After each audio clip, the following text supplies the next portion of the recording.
각 분야 고수들의 생생한 브랜드 라이프 스토리를 들어보는 시간, 조현심의 브랜드 인사이드입니다.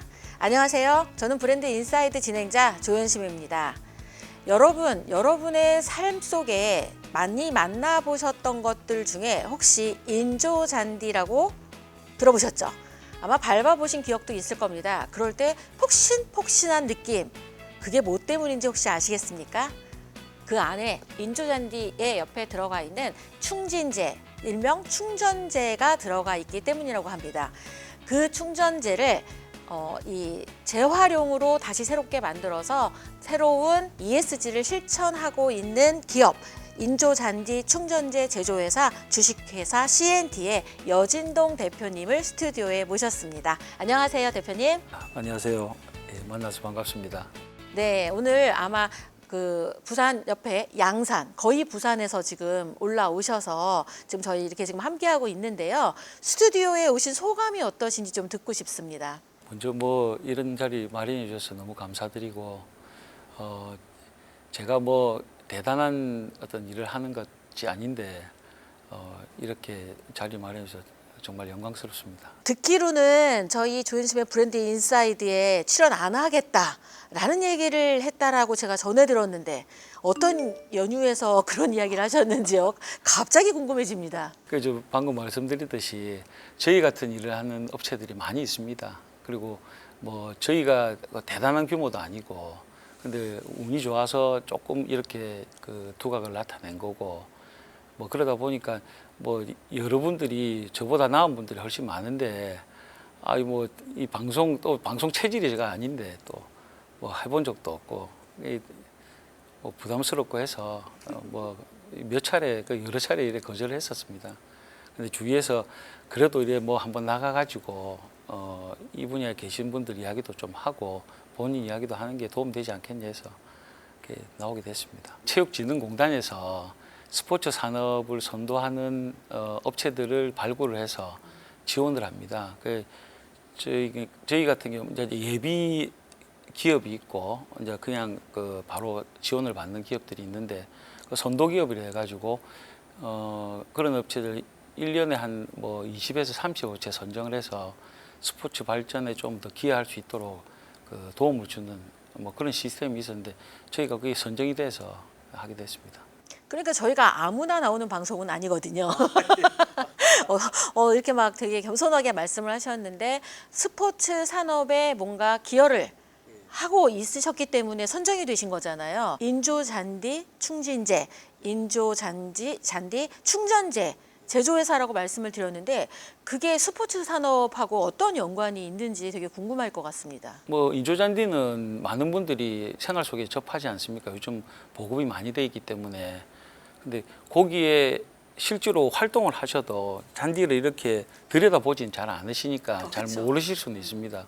근데 우리가 스포츠 잔디를 해서 잔디 중에 축구장이나 야구장이나 풋살장 같은 경우에는 거기에 탄성이나 기능성을 좀 부여를 해야 되기 때문에 동그랗게 생긴 그 충전재를 해서 고무 칩이 들어갑니다. 전체 인조잔디 시장의 한 25% 정도 금액적으로 차지를 하는데, 그런 걸 저희들이 제조한 업체입니다. 되게 우리는 한 번도 생각해보지 못했는데 그런 그 충전재 덕분에 부상을 방지하거나 이런 데 도움이 되는 거죠? 부상 방지나 기능성, 그러니까 탄성이나 회전 저항이나 이 스포츠 활동에 필요한 어떤 기준들이 있습니다. 그런 것들을 보완해주고 부여하는, 기능을 부여하는 그런 역할을 합니다. 지금 말씀하신 그 스포츠 산업에 기여하는 것뿐만 아니라 요즘 가장 화두인 ESG하고도 이게 굉장히 맞닿아 있다라고 들었는데요. 어떤 부분들이 ESG에 이렇게 부합하는지 좀 소개해 주시면 좋겠습니다. 저희 공장이 그 종합 재활용 업으로 되어 있습니다. 폐기물 종합 재활용 업으로 되어 있는데, 저희들이 생산하는 제품의 한 60~70%는 실제로 재활용 소재를 사용해서 쓰고 있습니다. 흔히 요즘 탄소 중립 이야기도 많이 하시는데, 결국 탄소 중립이라는 거는 우리 배출량하고 제로로 만들겠다는 거 아닙니까? 제 생각에는 영원한 미래 산업이라고 생각합니다. 우리가 쓰고 있는 플라스틱을 줄일 수는 없으니까 배출되는 플라스틱을 다시 재활용할 수 있는 그런 길을 뭐 끊임없이 찾아야 된다고 생각하는데 저희들이 만드는 충진제 한 60, 70%도 실제로 그 재활용 소재를 쓰고 있습니다. 뭐 ESG하고도 당연히 연관이 있고 탄소 중립, 뭐 리사이클링 이런 데 기여하고 있다고 생각을 합니다. 저희가 이 일을 하다 보면 실제로 국가 차원에서 재활용 사업을 많이 이래 보조를 해주고 있습니다. 근데 과거의 재활용 사업 자체가 이미지가 상당히 안 좋은 것도 좀 있습니다. 제대로 된 처리나 재활용이 안 되고 막 배출하거나 방치를 하거나 이런 사고들이 많이 났기 때문에 이미지가 굉장히 안 좋다 보니까 뭐 재활용 사업이라 하면 뭐 쓰레기, 폐기물 뭐 아주 인식이 나빠서 저희들이 실제로 국가에서 어떤 뭐 지원을 하고 길을 열어 주시고 꼭 해야 될 사업인데도 불구하고 재활용 소재를 썼다고 하면 시장에서는 좀 꺼리는 것도 좀 있습니다. 그래서 제가 이 사업을 하면서 저는 나름대로 자부심을 가지고 있습니다. 어쨌든 간에 재활용을 통해서 환경이나 이런 데 대해서 기여를 하고 있다고 스스로 느끼기 때문에 마케팅을 홍보를 하는데 또 경쟁을 하다 보면 저 제품은 재활용 소재를 썼다. 뭐 심지어는 쓰레기를 썼다. 뭐 이런 식으로 해서 실제 품질에 대한 어떤 뭐 문제에 대해서 논하는 게 아니고 아예 소재 자체에서 탈락을 시켜버리는 경우도 많이 있거든요. 그래 이 사업을 하기가 상당히 어려웠습니다. 지금은 많은 분들이 그래도 써주시니까 저 뭐 회사를 꾸려 나갔는데 도움을 많이 받고 있지만은 해 나가기까지는 어려움이 굉장히 많았습니다. 심지어는 거래처뿐만이 아니고 관에서조차도 그런 인식을 가진 경우가 많았습니다. 좀 재활용 사업에 대해서 인식을 좀 많이 바꿔주셨으면 하고 나라에서도 이게 분명히 필요하다는 거는 오래전부터 이야기해 왔던 거니까 좀 이러한 부분에 대해서 홍보나 좀 교육이나 이런 걸 통해서 재활용 사업이 조금 더 일어날 수 있도록 도와주시길 좀 바랍니다. 지금 말씀하실 때 제가 궁금했던 건 이게 재활용 산업이고 이렇게 되면 혹시나 AI로 인해서 자동화가 되면 이 또 일자리를 잃지 않을까 그런 생각이 문득 들었는데 그거 부분은 어떠신가요? 그거하고는 뭐 거의 관계가 없습니다. 저희는 그냥 그야말로 꿀뚝 산업 중에 꿀뚝 산업이라서 뭐 재활용이라는 게 AI로 할 수 있는 것도 아니고 뭐 AI 시스템이 그걸 분리할 수 있는 것도 아니고 뭐 거의 사람 손으로 다 이루어지고 하기 때문에 어찌 보면 저희 지금 전기세나 인건비나 이런 고정 비용이 계속 올라가고 있는데 계속 해 나가야 되는 사업인데도 불구하고 해 나가기 환경은 좀 척박해지는 그런 산업이기도 하고 그렇습니다. 그래도 재활용 소재 자체가 싸게 갖고 오기 때문에 그거를 제대로 된 제품만 만들 수 있으면 가격 경쟁력을 유지할 수 있거든요. 그걸 개발을 많이 해야죠. 그래서 저도 개발을 하는데 재미도 좀 있고 어쨌든 개발 쪽에는 뭐 엄청 열심히 하고 있습니다. 그러니까 그냥 딱 들었을 때는 그렇게 재활용으로 뭔가 만든다. 근데 사전에 제가 듣기로는 특허도 굉장히 많이 보유하고 계시다고 들었습니다. 주로 어떤 특허들이 필요하고 또 갖고 계신 특허들이 어떤 건지 좀 소개해 주시는 것도 좋을 것 같아요. 특허는 한 13개 정도에 등록돼 있는데 잔디 충전재에 관해서는 한 8개 정도 돼 있고 그냥 뭐 항균이나 재활용이나 뭐 이런 데 주로 맞춰져 있어요. 친환경이나 이런 맞춰져 있습니다. 특허 중에 한 2가지는 충전재. 우리가 지금 뭐 재료가 업체마다 배합비가 조금씩 틀리긴 한데 한 8가지 재료에서 한 15가지 재료가 들어갑니다. 그 안에.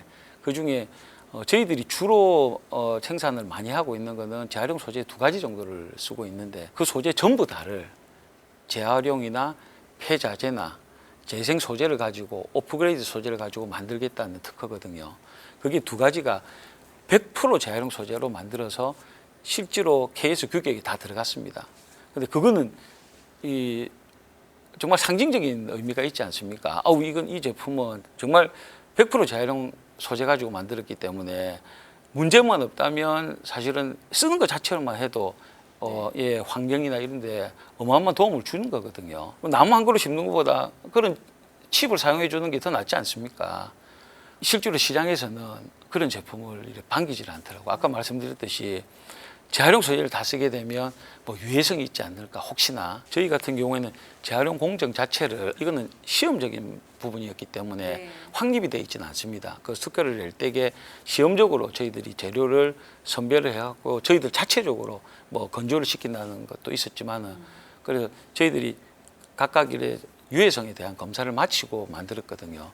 근데 이건 좀 숙제 같은 거겠죠. 앞으로 그 제품을 생산을 하려면 그런 그 공정 자체에 저희들 사오는 매입부터 해가지고 관리가 돼야 되지 않겠습니까?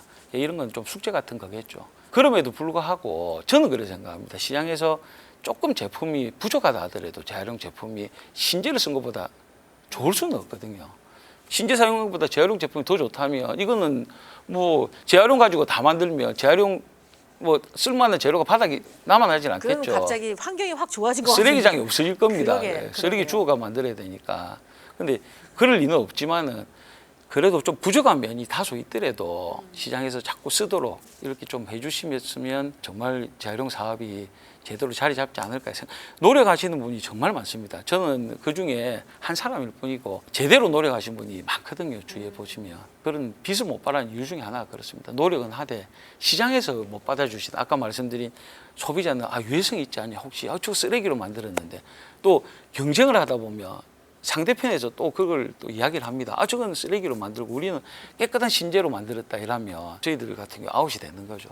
시장에서 어렵습니다. 그럼에도 어쨌든 그 시대적으로 반드시 생존해야 되는 기업이고. 저희들 아이들에도 재활용 사업은 미래 산업이고 반드시 해나가야 되는 사업입니다. 저 혼자 이야기하는 것 같긴 한데. 그러니까 리사이클링 이즈 리커버. 약간 이런 느낌인 것 같아요. 그죠? 뭔가 우리 자연을 회복하고 이렇게 하기 위해서 리사이클링이 필수적이다. 이런 생각이 드는데 여기서 이제 저희 이 조현심의 브랜드 인사이드 공식 질문 들어가 보도록 하겠습니다. 5가지 T로 구성이 되어 있는데요. 첫 번째 T는 탤런트, 재능을 어떻게 발견해서 이런 일을 하시게 되셨는지 여쭙겠습니다. 두 번째 T는 트레이닝, 이 분야에서 뭐 지금 이 자리에 오기까지 이게 그래도 국가가 선정을 하는 이 기업까지 올라올 때까지 특허도 만들고 하셨는데 나름 나는 이런 노력을 했다라고 하는 포인트를 설명하는 시간입니다. 세 번째가 토크.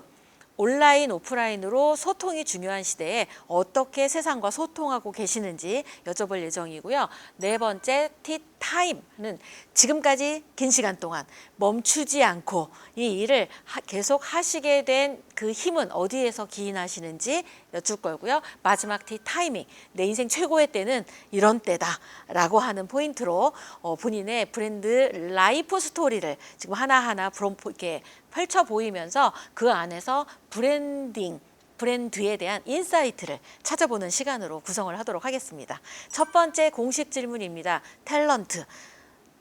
내가 이 일을 하게 된 계기? 어떻게 하다가 지금 이런 일을 시작하시게 되셨는지 그 얘기를 좀 들려주시면 좋겠습니다. 저 부친께서 제가 대학교 다닐 때에 사업을 하셨는데 여러 가지 사업을 하셨습니다. 평생 하셨는데 그때 하셨던 사업이 중형 소각로 제작이었습니다. 중형 소각로.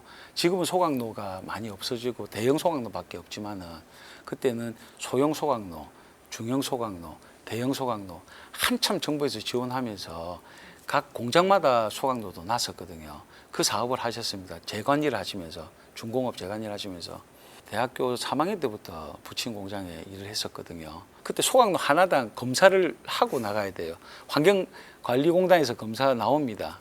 거기 아버지 마당이 뭐 한 3,000평 정도 됐는데 소각로를 쭉 이렇게 세워 놓으면 전부 검사하고 이렇게 내보내는 겁니다. 검사가 한 4시간 정도 걸리거든요. 불을 지펴가지고 쓰레기를 이어서 그게 온도에 도달하는 것부터 다 체크해가 나가는데 그때부터 폐기물에 관해서는 좀 가까웠습니다. 네. 그러니까 뭐 이 정상 제품이라기보다는 뭐 태우는 게 다 폐기물이다 보니까 가까운데 제가 그 한 2년 정도 아버지 회사 근무하다 보니까 벤처붐이 있었거든요. 네. 어마어마했습니다. 그때 뭐 IMF 극복하면서 또 산업적으로는 벤처를 일으키고 막 이러셨는데 그때 한번 도전해보고 싶어서 그 당시 아버지 회사 나와서 다른 저하고 둘이 동업을 했었습니다. 그 회사를 설립해서 또 운이 좋아가 투자를 받았었습니다. 지금은 굉장히 어떤 시스템 자체가 갖춰져 있어가지고 그런 투자는 안 이루어지는데 그 당시에는 허술해가지고 정말 허술했거든요. 저희도 비슷했죠. 어떤 아이템의 가능성을 가지고 투자를 받았는데 그 일을 8년 6개월인데 그 일이 뭐냐면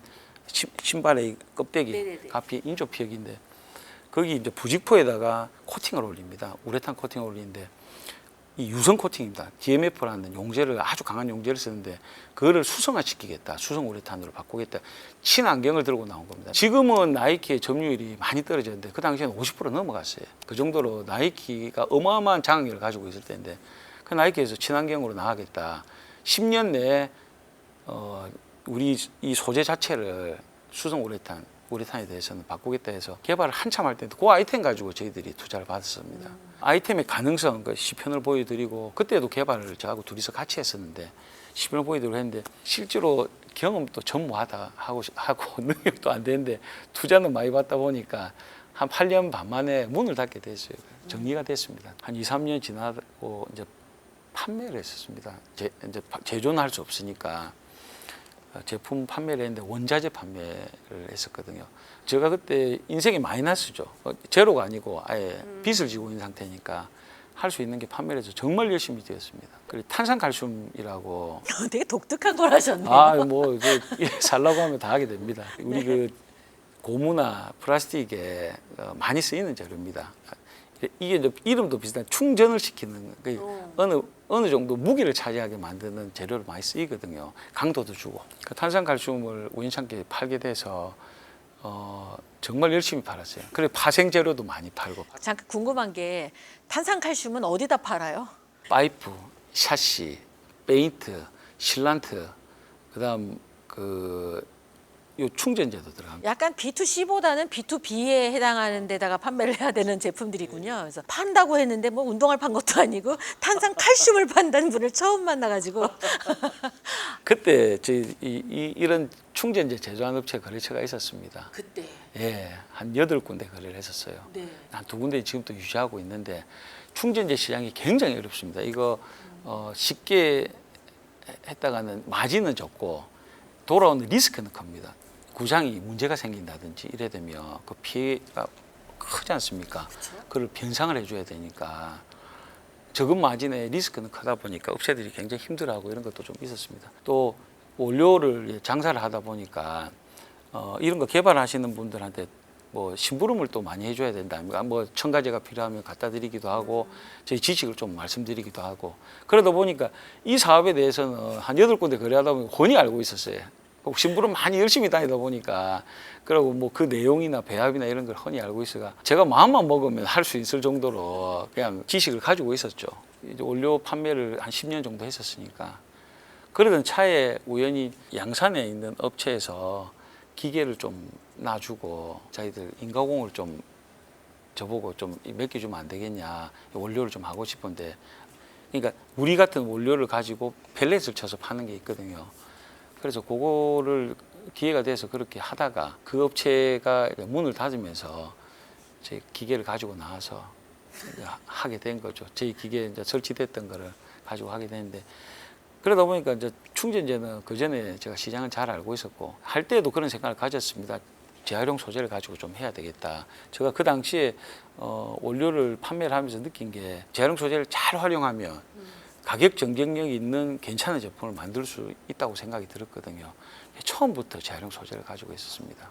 신재 가지고 안 했었습니다. 신재를 가지고 하는 것도 굉장히 어렵습니다. 그 양품을 만들어내는 게 어렵지만 재활용도 굉장히 어려운 겁니다. 소재 자체가 불안정한 걸 가지고 써야 되기 때문에 그렇죠. 불안정한 거를 감안한 레인지를 둬야 되거든요. 그러다 보니까 쉽지가 않습니다.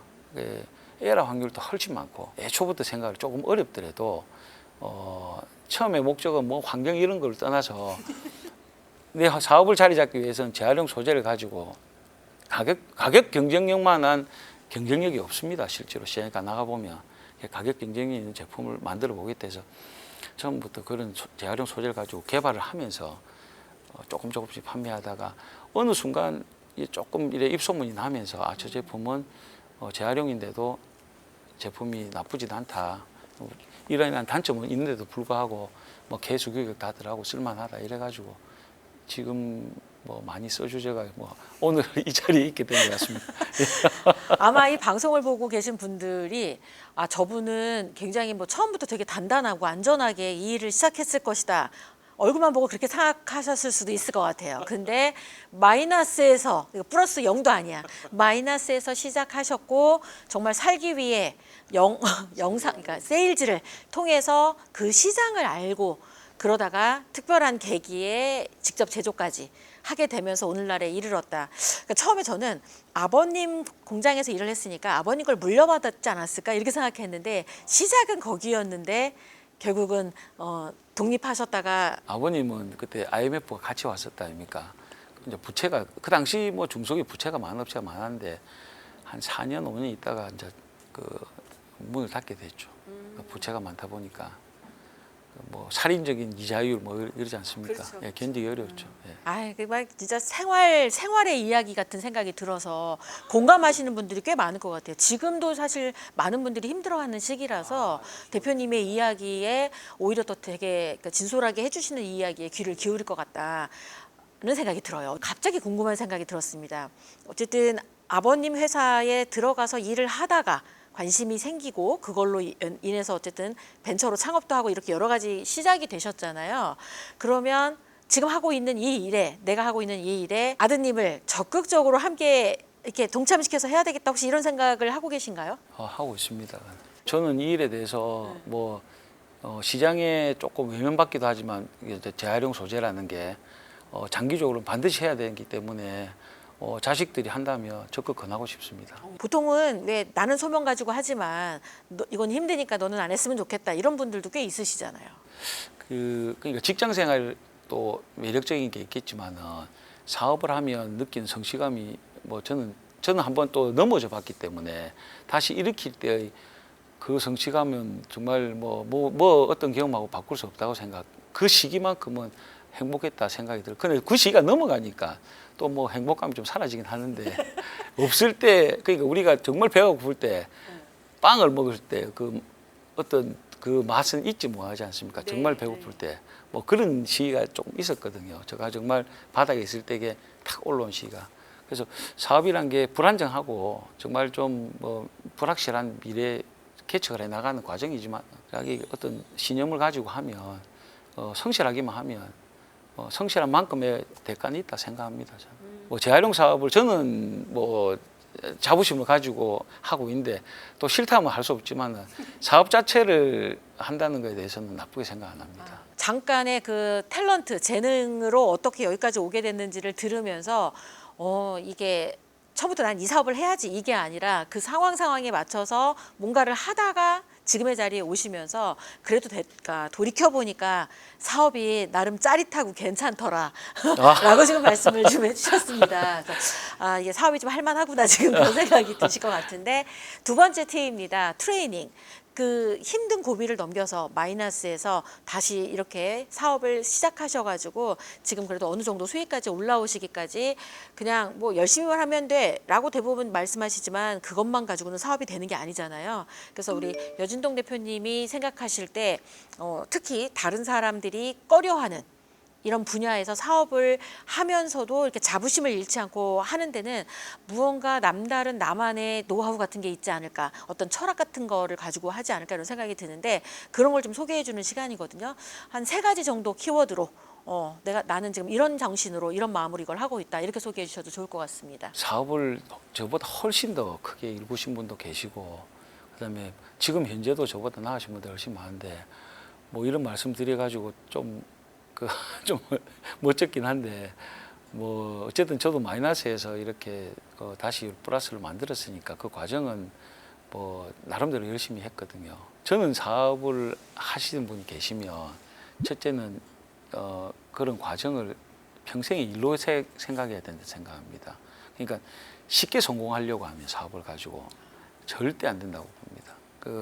그러니까 판단도 흐려지고 뭔가 미스도 나게 돼 있고 그래서 사업은 마라톤이라 생각하거든요.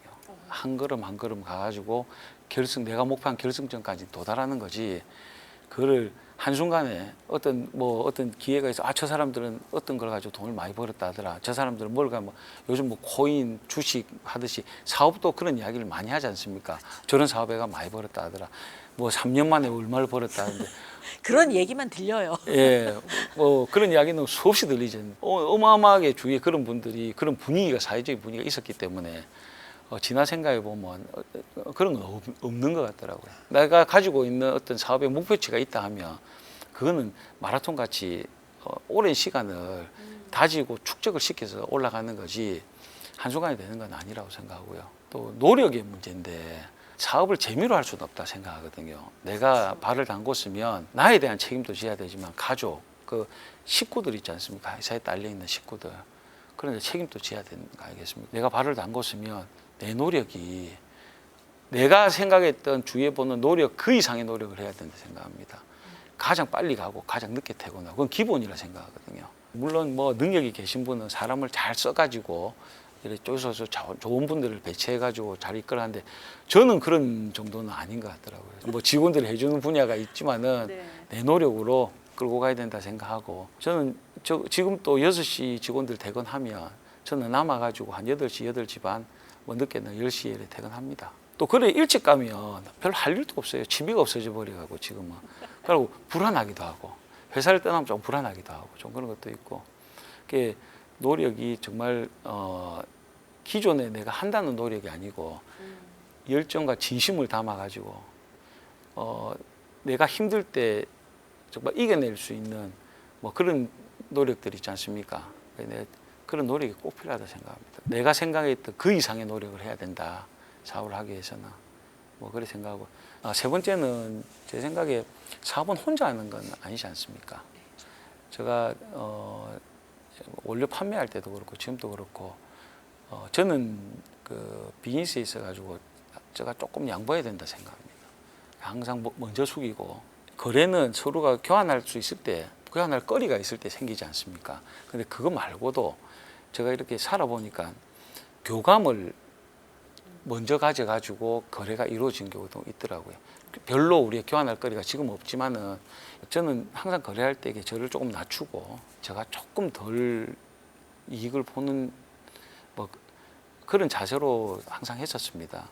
재기할 때 그랬어요. 젊을 때는 욕심이 많아가지고 정말 뭐 한국의 3M 같은 회사를 만들겠다 하고 뭐 그런 욕심이 속에 차가지고 망하고 나니까 사람이 싹 변하더라고요. 그 중에 하나가 거래는 상대가 있어야 하는 건데 상대에 대한 존중 그리고 그거는 나에 대한 좀 낮춤에서 시작하는 거고 그래 이익 특히 우리 사업이란 거는 이익을 위해서 뭐 운영하는 거 아니겠습니까? 회사를 내가 조금 덜 상대가 다 합니다. 저 사람 좀 작게 남기고 있구나 다 합니다. 너무나 요즘은 오픈이 다 돼 있고 다 똑똑하시기 때문에 그래 알아주면 굳이 내가 싸게 해줬습니다. 이런 이야기 안 하셔도 다 알고 있습니다. 그러고 시간이 지나면 그게 정말 끊어질 수 없는 관계가 되고 저희 거래처들은 보통 15년 된 데도 많아요. 그 이상 된 데도. 그렇게 생각합니다. 와, 이 노하우를 말씀해 주시는데 저절로 막 공감이 확 되는 거예요. 그래서 우리 여진동 대표님의 지금의 자리에 오기까지의 이 본인의 이 트레이닝 훈련법 첫 번째는 사업을 마라톤처럼 생각하고 해라.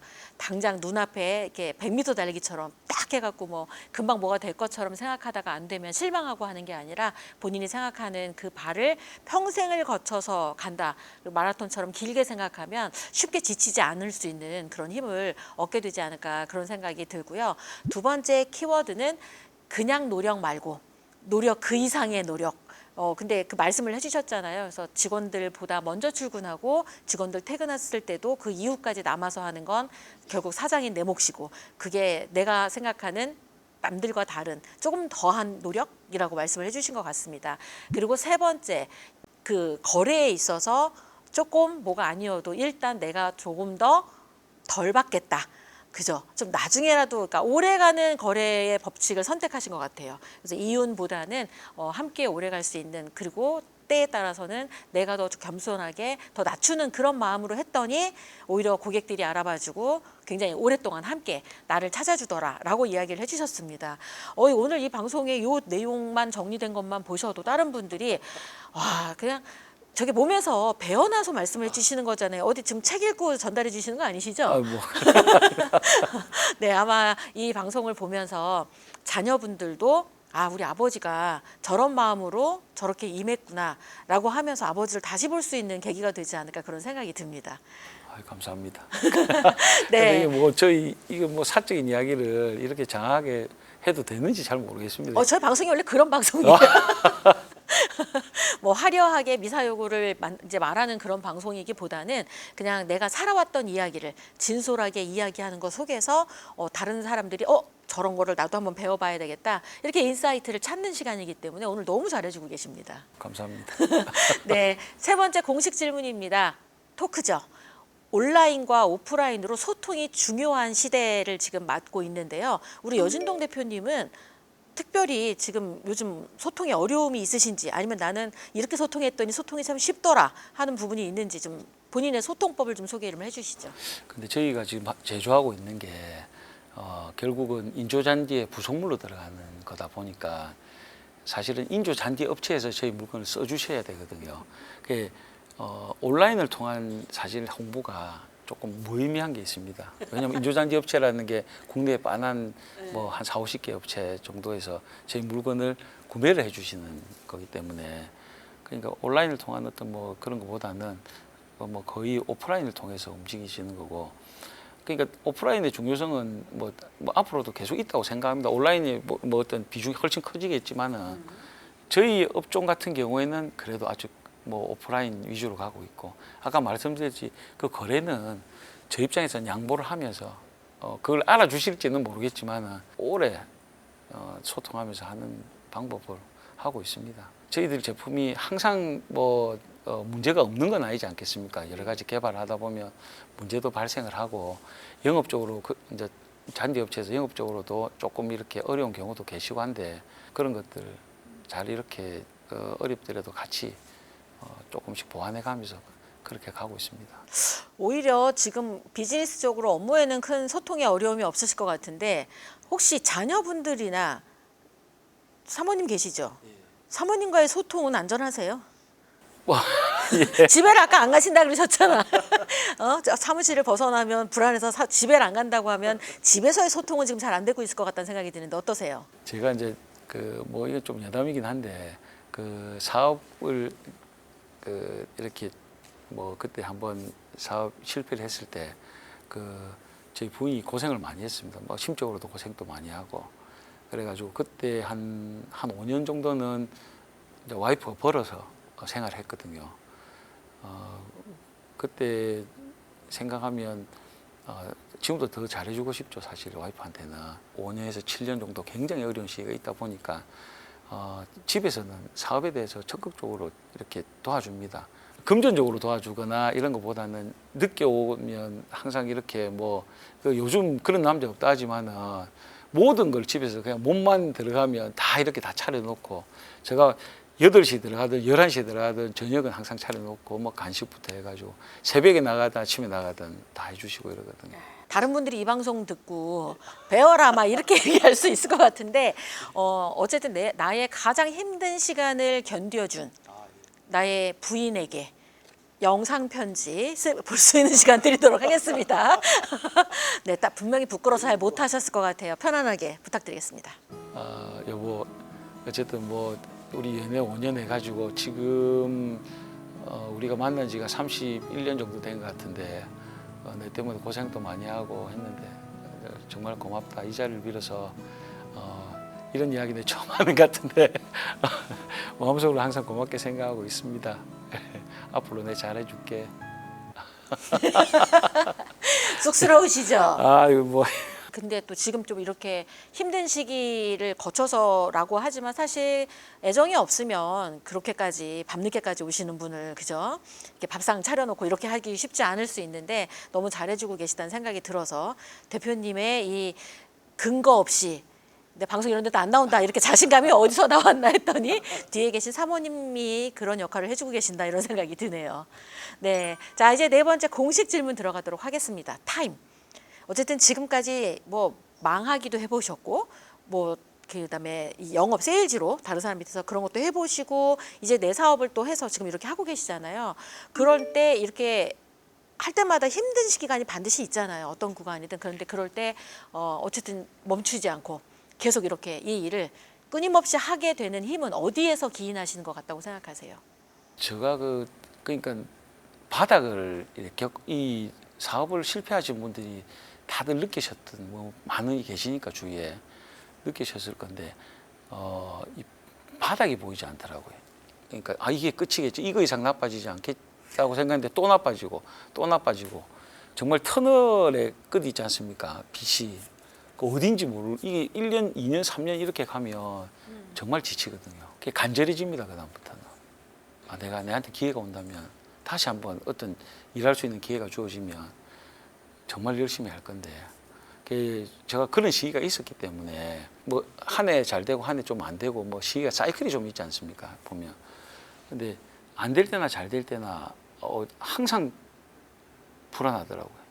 또 안 되면 안 돼. 그때 실패했던 그 시절로 돌아가면 안 되는데 이게 뭐 어떤 그게 동력인지는 잘 모르겠습니다. 근데 항상 그렇게 불안하게 일을 합니다. 예전에 그 현대자동차 지금은 돌아가셨지만 정 회장님 뭐 항상 뭐 신년 때 그런 이야기 하셨다 하더라고요. 그래 잘 되고 있어도 뭐 등에 뭐 식은땀이 흐른다고 뭐 그건 뭐 비교할 수 없는 분이지만은 저하고 저도 그게 동력이라 할 수 있을 것 같거든요. 그게 늘 불안하고 근데 내가 뭔가를 해야 될 것 같고 그걸 일로서 자꾸 저희 더 이렇게 파고들고 그 성취가 되면 또 그게 어떤 그 만족감을 엄청 느끼고 그럼 어찌 보면 일에 너무 집착한다는 생각도 가질 수가 있는데 그게 또 시간이 흐르니까 재미도 있습니다. 실제로 재미도 있습니다. 재미가 없으면 또 못 하는 거 아니겠습니까? 그렇죠. 되게 현실적인 그 시간을 견디는 지혜를 얘기해 주신 것 같아요. 그 무언가 경험해본 다시는 하고 싶지 않은 아픔 이런 것들로 가고 싶지 않은 거로 인한 현재의 어떤 불안 그때가 너무 힘들었었으니까 네 근데 그 말이 아마 공감되는 분들이 꽤 많을 것 같아요. 1년, 2년 그래 3년까지 어떻게 했는데 이 정도면 됐지. 옆에서도 그렇게 얘기해 줄 것 같아. 이 정도 고생했으면 이제 고생 끝났잖아. 근데 그게 아니었어. 더 있어. 그래서 이건 진짜 끝도 없다. 나락으로 간다는 거에 대한 것들이 아마 지금 그 터널의 중간인지 시작인지 아니면 아직도 한참 어딘지 모를 때를 지나가고 계신 분들이 이 방송을 보고 계시면 지나간 입장에서 보면은 지났으니까 그렇게 얘기해 줄 수 있잖아요. 그럼에도 나도 그때는 안 보였다. 그런 거잖아요. 그래서 지금 현재 터널에 내가 지금 가는 터널이 끝이 어딘지 모르고 굉장히 이렇게 발을 헛디딘 것 같은데 바닥에 계속 내 발이 안 닿으면서 밑으로 계속 떨어지고 있다는 느낌을 받으신 분들이 의외로 많으실 것 같다는 생각이 들어요. 그런 분들에게 그 어려움을 먼저 극복한 선배로서 해주고 싶은 이야기 있으면 좀 들려주세요. 사실 어려워지면 특히 금전적으로 사업을 하다 보면 어려워지면 그 오너의 그 멘탈이 크게 흔들립니다. 그러니까 일을 하는 게 아니고 돈을 구하고 돈을 막후고 뭐 이런 일에 빠지다 보면 실적으로 일은 못 하게 되고 전혀 못 하게 되죠. 그냥 더 어려워지는 거예요. 악순환이 반복되는 건데 해도 안 되는 경우도 있겠지만은 또 견뎌낼 수 있는 길도 있는데 그런 거는 제가 답을 뭐 어떻게 찾을 수 있는 거 저 경험에 비춰가 말씀드려 보면 사업이란 결국 이익을 쫓는 거 아닙니까? 이익을 기업 존립 목적이 이익 추구니까 그 이익이 되지 않는 사업은 빨리 정렬해야 된다고 생각합니다. 예, 그게 부채를 늘리기 때문에 어떤 순환 사이클이 지금 뭐 저점에 와 있다고 생각하면 그거는 견뎌내야죠. 어떤 어려움이 있어도 끌고 가야 되고 그런 판단을 하시기 위해서는 아무리 뭐 어려우시더라도 제3자 입장에서 조금 나와서 계속 한번 더 이 복기를 해보셔야 됩니다. 그 주위에 멘토가 될 만한 분들이 찾아보면 있습니다. 그분들 많이 듣기가 싫어요. 그럴 때는. 그렇죠. 예, 쓴 약은 먹기 싫지 않습니까? 네. 예, 듣기 싫은데 귀담아 들어야 됩니다. 뇌를 내가 스스로 이겨야 됩니다. 결국 본인이 이겨내고 본인이 판단해서 해 나가야 되는 부분들이거든요. 지금 너무 어려운 시기니까 이럴 때에서 어려우신 분들이 스스로 다 잡아가지고 정말 뇌를 생각하는 가족이 뭐 가장 가깝지 않습니까?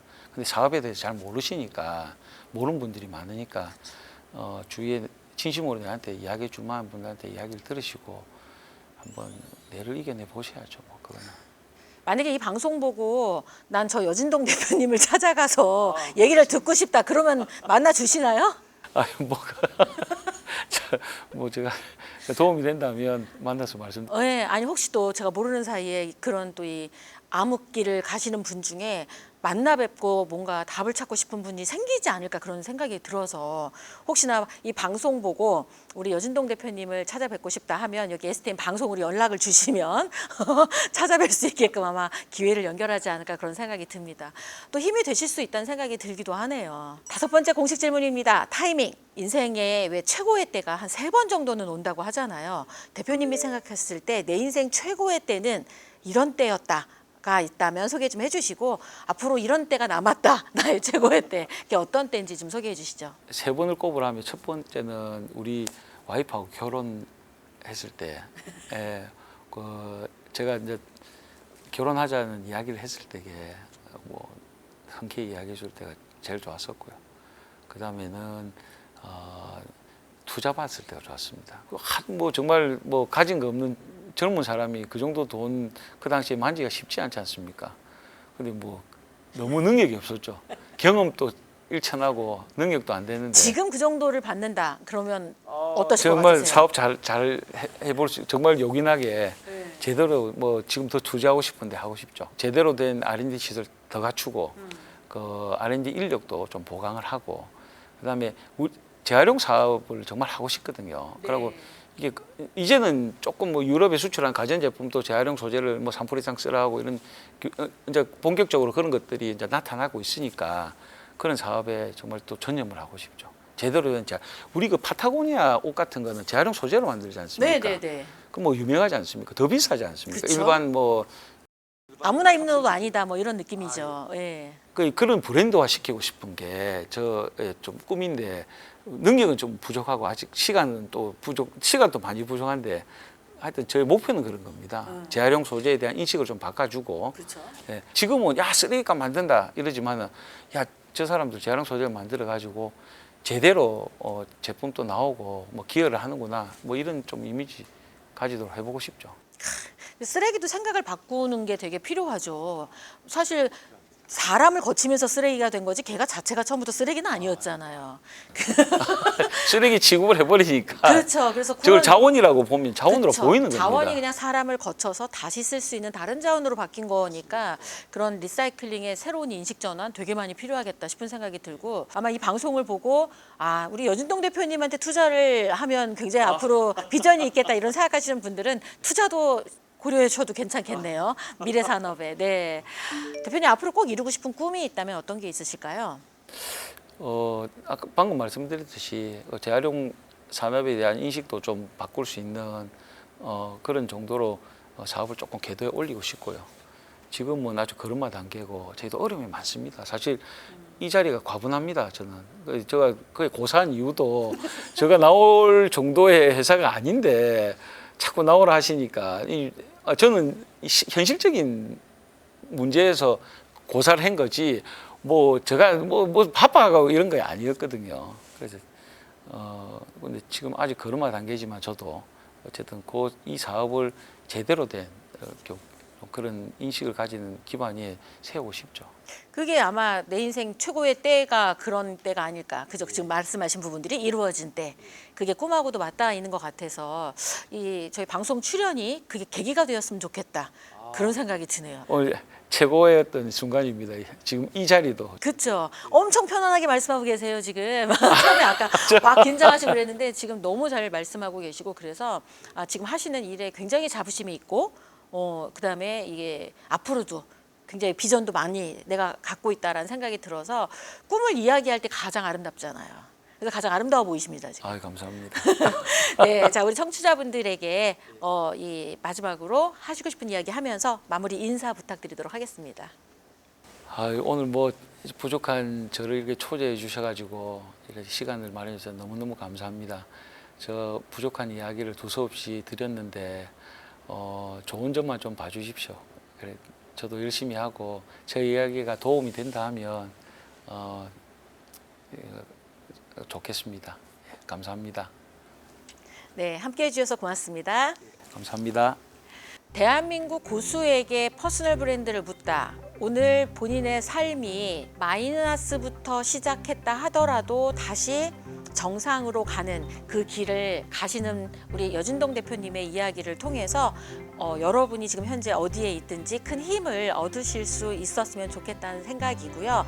리사이클링, 남들이 꺼려하는 분야에서도 길을 찾아서 또 이 사명감 있게 우리의 환경을 지키면서 자부심 있게 일하고 계시는 우리 여진동 대표님의 브랜드를 응원하면서 오늘 방송 여기까지 하도록 하겠습니다. 시청해 주셔서 고맙습니다.